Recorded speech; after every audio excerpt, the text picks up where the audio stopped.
क्या देश बिल्कुल ठप हो चुका है और सिर्फ जनता को वही दिखाया और बताया जा रहा है जितना सरकार चाहती है और जितना जरूरी है जनता के लिए? इस बात पे आज हम बात कर रहे हैं।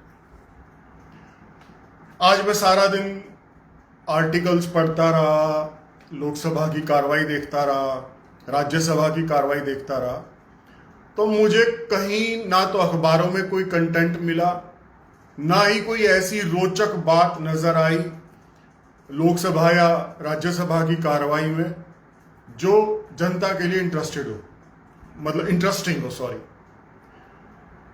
सिर्फ एक खबर प्रमुख बन पाई कि पप्पू यादव जो बिहार का, उसको जान से मारने की धमकी मिली और उसको सिक्योरिटी दी जाए। देश में कहीं भी ना महंगाई की बात हो रही है, ना बेरोजगारी की बात हो रही है, ना महिलाओं के प्रति जो अपराध बढ़ रहे हैं उसकी बात हो रही है। कुछ नहीं, सिर्फ 2-3 बातों को जनता की खोपड़ी में हर रोज घुसाया जाता है। और जो बात मैं महसूस कर रहा हूं वो आप भी महसूस करते होंगे। हम लोगों को, यानी कि आपको और मुझको, हम सबको क्या दिखाया जा रहा है? राम मंदिर, हिंदू और मुसलमान की लड़ाई, मुसलमानों को, मतलब हिंदू, मुसलमान, राम मंदिर, और अगर इससे जनता उब जाए तो राहुल गांधी ने संसद में आज क्या कहा, या राहुल गांधी ने किसी की इंसल्ट कर दी, अवमानना कर दी, मतलब प्रियंका गांधी ने क्या बयान दिया, मतलब इन 3-4 चीजों से बाहर नहीं निकलने देते जनता को। और अगर ये चीजें भी बेअसर हो जाएं एक तरह से और जनता का दिल ना बहला पाए, जनता उबाऊ फील करने लगे, तो फिर आपको ईरान और अमेरिका के युद्ध की तरफ ले जाते हैं और सारे टीवी एकदम से ईरान अमेरिका का युद्ध दिखाने लग जाते हैं। ईरान अमेरिका का युद्ध अभी भी चल रहा है। अगर आप इंटरनेशनल चैनल्स देखेंगे इंग्लिश के, जैसे अल जजीरा हो गया, बीबीसी हो गया, रशियन टीवी हो गया, इंडिया में तो यही 3-4 international TV English channels available है। तो वहां ईरान, अमेरिका और ये सब चल रहा है। युद्ध अभी समाप्त नहीं हुआ, चल रहा है। लेकिन भारत में उसको दिखाने की अभी जरूरत नहीं है। अभी जरूरत क्या है? लोकसभा में, मतलब अजीब लगता है, क्या भारत की जनता इतनी फुद्दू है कि उसको, मतलब भारत की जनता क्रांति करे और जंतर मंतर पे धरना दे तो पेपर लीक की बात हो गई और मंत्री जी को इस्तीफा देना पड़ गया और कानून बनाना पड़ गया और देश के सामने सरकार को जलील होना पड़ गया।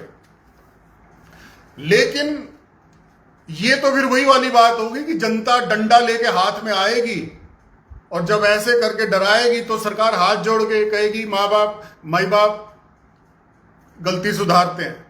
अभी गडकरी के साथ क्या हो रहा है? आप भी तो गडकरी के बारे में सोचते हो, आप लोग भी तो गडकरी को लेके सोचते हो ना। स्कूटर, मोटरसाइकिल, कार, ट्रक, सब कुछ है आप लोगों के पास।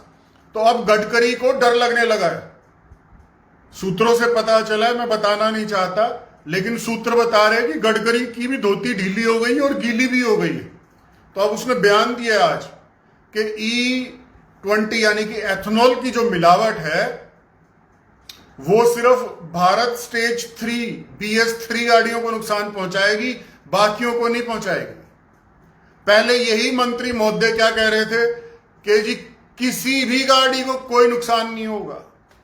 लेकिन अब देखा ना कि धर्मेंद्र प्रधान को हाथ जोड़ के माफी मांग के धोती संभाल के अपने भागना पड़ा। तो अब गडकरी जी भी सोचते हैं कि इनका नंबर ना लग जाए, क्योंकि लोंडे की फैक्ट्री चलाने के चक्कर में भाई साहब ने सारे देश की गाड़ियों का बंटाधार करने का ठेका उठा लिया। पुत्र मोह। तो आप ये बयान बदल गए हैं कि जी E20 यानी कि एथेनॉल की मिलावट जो है भारत स्टेज 3 गाड़ियों में नुकसान देगी। आज ये खौफ में भी भारत स्टेज 3 गाड़ियों को कह रहा है। थोड़ा सा और देश में क्रांति सी उठ गई ना तो ये खुद कह देगा जी E20 तेल जो है ना वो सारी स्टेजों के लिए नुकसानदायक है, चाहे वो B स्टेज 3 हो, चाहे भारत स्टेज 4 हो, चाहे 5 हो, 6 हो, 7 हो, वॉट एवर। अब ये डरे हुए हैं इस वक्त। तो देश में मैं ज्यादा लंबा लाइव नहीं करूंगा, पहले बता रहा हूं। अब शेयर तो कोई ऐसा करता नहीं है, दुख तो मुझे बहुत होता है। खैर यानी मैं मजाक कर रहा हूं, शेयर करो या ना करो, बात मेरी और आपकी हो रही है, बहुत है, कोई नहीं बेनीवाल साहब। तो मैं सिर्फ ये कह रहा हूं कमियां हैं और कमियों को सुधारना पड़ेगा। मोदी जी अच्छा काम कर रहे हैं, मैं ये नहीं कह रहा कि हम तख्ता पलट करना चाहते हैं। मैं कहता हूं मोदी जी तुम जियो हजारों साल और साल में हो दिन हजार। अपने मन में कोई भड़क नहीं है मोदी जी को लेकर, लेकिन जनता का उल्लू बनाना बंद करो। जनता को महंगाई की बात करने दो मीडिया पे। आप टीवी चैनल्स में सिर्फ 3 ही मुद्दे तो लेके चल रहे हो, लोकसभा, हिंदू मुसलमान, और अगर ये 2 टॉपिक फ्लॉप हो जाए तो ईरान और अमेरिका का युद्ध, तेल का हाहाकार, जनता को उसमें फंसा के रखते हैं।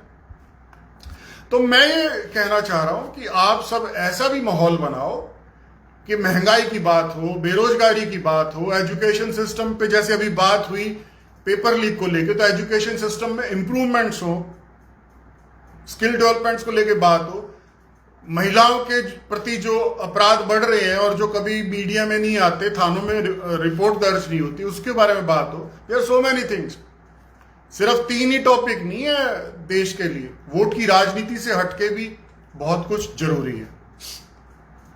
ये तो थी आज की बात।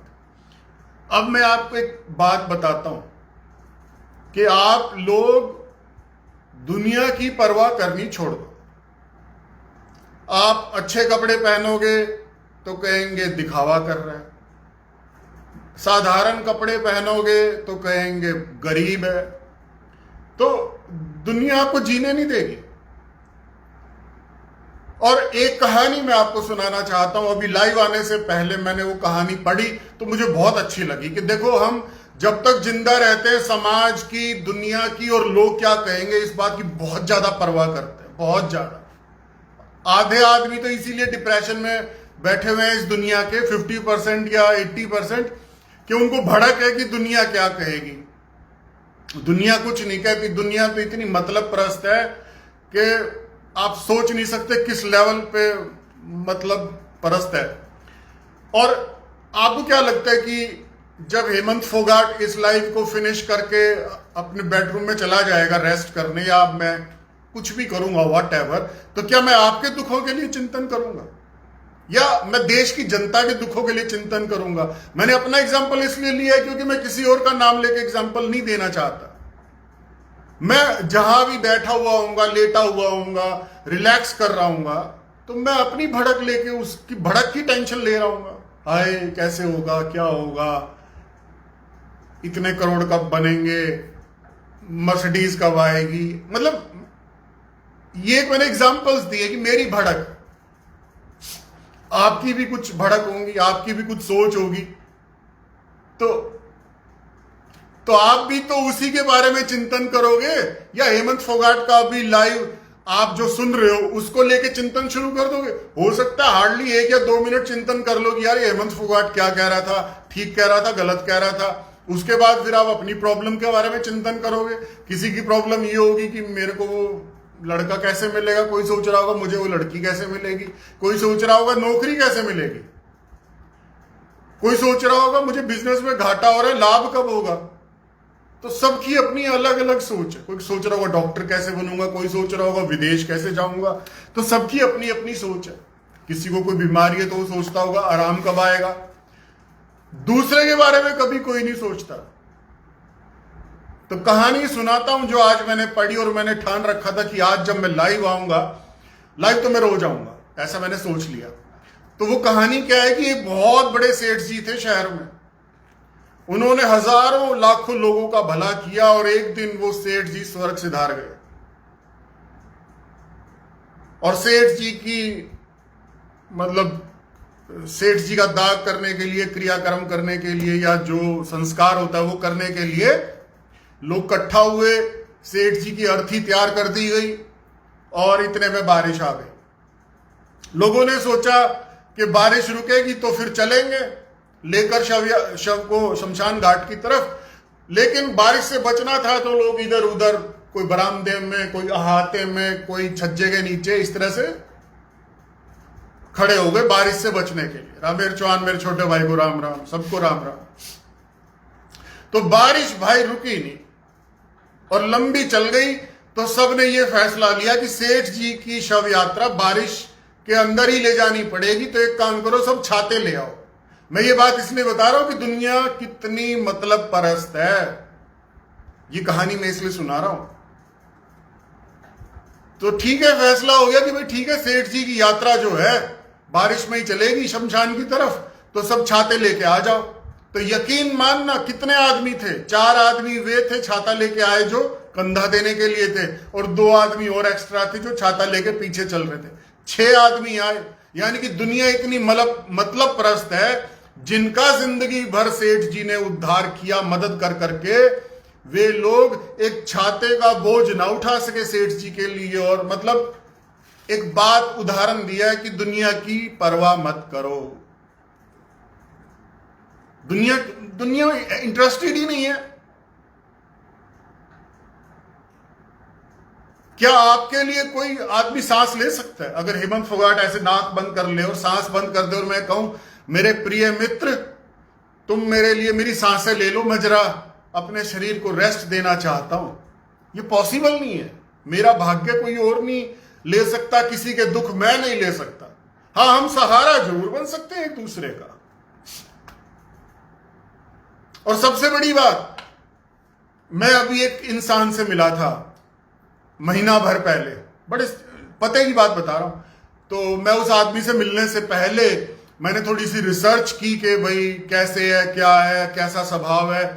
तो किसी ने मेरे को बताया बहुत गंदा इंसान है वो, उससे तो दूर ही रहने में फायदा है। मतलब अजीब अजीब किस्से, और मुझे बिल्कुल डरा दिया गया।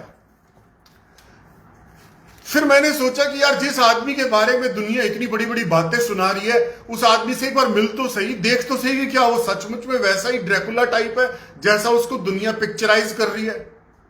और सच मानना, मैं हिम्मत जुटा के उस आदमी से मिलने चला गया। और वो आदमी जब मुझसे मिला और मैंने उससे बात की, मेरे ख्याल से 2-3 बार मैं उस व्यक्ति से मिला, और 3 बार मिलने के बाद मेरा कंक्लूजन ये था कि बॉस, इस आदमी को तो लोगों ने खुन्नस में बदनाम कर रखा है कि जो इंसान किसी के काबू ना आए उसको बदनाम कर दो। अंगूर खट्टे होने वाली कहानी सुनी है? That theory was implemented on that person.